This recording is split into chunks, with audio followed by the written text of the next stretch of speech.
ధనుర్రాశి వారి యొక్క వార ఫలాల గురించి తెలుసుకుందాం. 5 జూలై 2026 ఆదివారం నుంచి 11 జూలై 2026 శనివారం వరకు ధనుర్రాశి వారి యొక్క గ్రహగతుల ఆధారంగా వారఫలాలు మనం చూసుకున్నట్టయితే, తృతీయ రాహు, అర్ధాష్టమ శనైశ్వరుడు, పంచమ షష్టమ చంద్రకుజులకు సంచారం, సప్తమ రవిబుధులు, అష్టమ బృహస్పతి, భాగ్యస్థిత శుక్రకేతులకు సంచారం. ఇక ధనుర్రాశి వారికి అన్నింట వారం ప్రారంభం కన్నా వారాంతంలో శుభవార్తలు వినే వారంగా చెప్పుకోవచ్చు. మీ శ్రమకు మంచి ఫలితాలు కలుగుతాయి. కుటుంబపరమైన విషయాల్లో ప్రోత్సాహకరంగా ఉంటుంది. నూతన కార్యాచరణకు శ్రీకారం చుడతారు. కొత్త వస్తువులు కానివ్వండి, నూతన భూములు, కన్స్ట్రక్షన్ విషయాలు, గృహ నిర్మాణాల విషయాల్లో ప్రోత్సాహకరంగా ఉంది. నూతన కార్యాచరణకు శ్రీకారం చుడతారు. ఫైనాన్షియల్ విషయాల్లో వెసులుబాటు కలిగేటువంటి వారంగా చెప్పుకోవచ్చు. రుణ సంబంధితమైనటువంటి మీ ప్రయత్నాలు సఫలీకృతం అవుతాయి. తృతీయ రాహు, అర్ధాష్టమ శనైశ్వరుని సంచారం వల్ల మీ శ్రమకు మంచి గుర్తింపు లభిస్తుంది. అంటే ఈ రాశి వారికి 4వ ఇంట్లో శనైశ్వరుని యొక్క ప్రభావం వల్ల ప్రతి చిన్న పనికి ఎక్కువగా శ్రమ అనేది ఎక్కువగా కలిగేటువంటి అవకాశాలు గోచరిస్తుంది. ఉద్యోగపరమైన విషయాల్లో అధికమైన శ్రమ, ఎక్కువగా స్ట్రెస్, వచ్చే లాభం కన్నా చేసే పని, అధికమైన అలసట, ప్రయాణాలు, ఒత్తిడి భారం, ఓవర్ థింకింగ్ వల్ల కూడా మానసిక అనిశ్చిత వాతావరణం పెరుగుతుంది. కాబట్టి ఆరోగ్య విషయాల్లో ధనుర్రాశి వారి జాగ్రత్తలు పాటించండి. దీర్ఘకాలిక సమస్యలు ఉపశమనం కలుగుతాయి. సప్తమ రవిబుధుల సంచారం వల్ల మానసిక ధైర్యంతో ముందుకు వెళ్తారు. అనుకున్న కార్యాచరణకు విజయం చేకూరేటువంటి వారంగా చెప్పుకోవచ్చు. వారం ప్రారంభం కన్నా వారాంతంలో అన్నింటా విజయాలు సాధించుకుంటారు ధనుర్రాశి వారు. నూతన ఉద్యోగ ప్రయత్నాలు విజయం సాధించుకునే వారంగా చెప్పుకోవచ్చు. ఉద్యోగ మార్పులు, ఉద్యోగ బదిలీల విషయాల్లో కొంత సమయాన్ని తీసుకోవడం రాశి వారికి చెప్పదగ్గ సూచన. ఇక అర్ధాష్టమ శనైశ్వరుని సంచారం వల్ల ధనురాశి వారు మీ ప్రయత్న లోపం లేకుండా మనం ప్రయత్నం చేస్తున్నప్పుడు కానీ కొంత ఆలస్యం, ఒత్తిడి భారం అనేది ఈ రాశి వారికి అర్ధాష్టమ శనైశ్వరుని ప్రభావం వల్ల పనిలో ఆలస్యం, వ్యాపార సంబంధితమైన విషయాల్లో కూడా కొంత ఇన్వెస్ట్మెంట్స్ పెట్టుకున్న వారికి కొంత ఆలస్యంగా అనిశ్చిత వాతావరణం పెరిగేటువంటి వారంగా చెప్పుకోవచ్చు.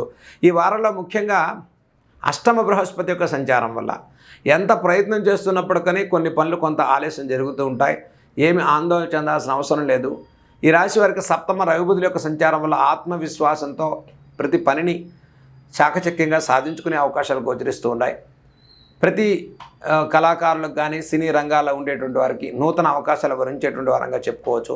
ప్రతి పనిలో శ్రమ, ఒత్తిడి భారం, అలసట, సుదూర ప్రాంతాలకు ప్రయాణాలు, అనిశ్చిత వాతావరణం ఉన్నప్పటికీ కూడా అధిగమించి విజయాలు సాధించుకోవచ్చు ధనురాశి వారు. ఇక ధనురాశి వారి వారంలో ముఖ్యంగా చేయవలసిన పరిహారాల గురించి మనం తెలుసుకుంటే, ఇటు అర్ధాష్టమ శని, షష్టమ చంద్రకుజుల యొక్క సంచారం వల్ల ప్రతిరోజు కూడా శ్రీ రాజరాజేశ్వరి అమ్మవారి యొక్క స్తోత్రాలు చదువుకోండి. అమ్మవారి యొక్క ఆరాధన చేసుకోండి. ముఖ్యంగా శనివారం రోజు ఆంజనేయ స్వామి వారి యొక్క ఆరాధన, సుందరకాండ పారాయణ చేసుకోవటం వల్ల అనుకున్న ప్రతి పనిలో చక్కటి విజయాలు సాధించుకుంటారు. ఆంజనేయ స్వామి వారికి శనివారం రోజు హనుమాన్ చాలీసా స్తోత్రాలు 11 సార్లు చదువుకున్నప్పటికీ ధనుర్రాశి వారు అనుకున్న ప్రతి పనిలో ప్రోత్సాహకరమైన విజయాలు సాధించుకునేటువంటి వారంగా ఈ వారం ధనురాశి వారికి చెప్పుకోవచ్చు. ఈ వారంలో ధనురాశి వారు ముఖ్యంగా ఓం దక్షిణామూర్తయే నమః, ఓం మేధా దక్షిణామూర్తయే నమః అను దక్షిణామూర్తి యొక్క స్తోత్రాలు చదువుకోవటం, దక్షిణామూర్తి నామాన్ని మీరు జపం చేసుకోవటం వల్ల కూడా విద్యార్థుల్లో ప్రోత్సాహకరమైన ఫలితాలు ధనురాశి వారికి కలుగుతాయి.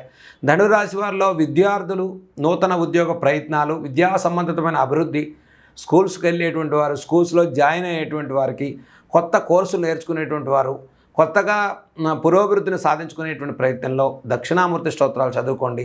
శీఘ్రమైన ఫలితాలు కలుగుతాయి. ప్రతి గురువారం కూడా శివాలయ దర్శనం చేయండి. రావి చెట్టు ప్రదక్షిణాన్ని చేయండి. మనోభీష్టాలు సిద్ధించే వారంగా చెప్పుకోవచ్చు.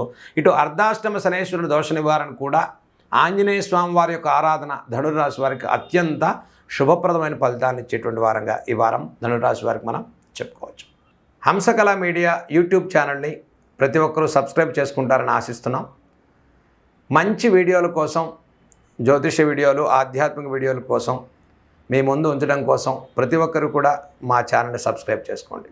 సర్వే జన సుఖినో భవంతు.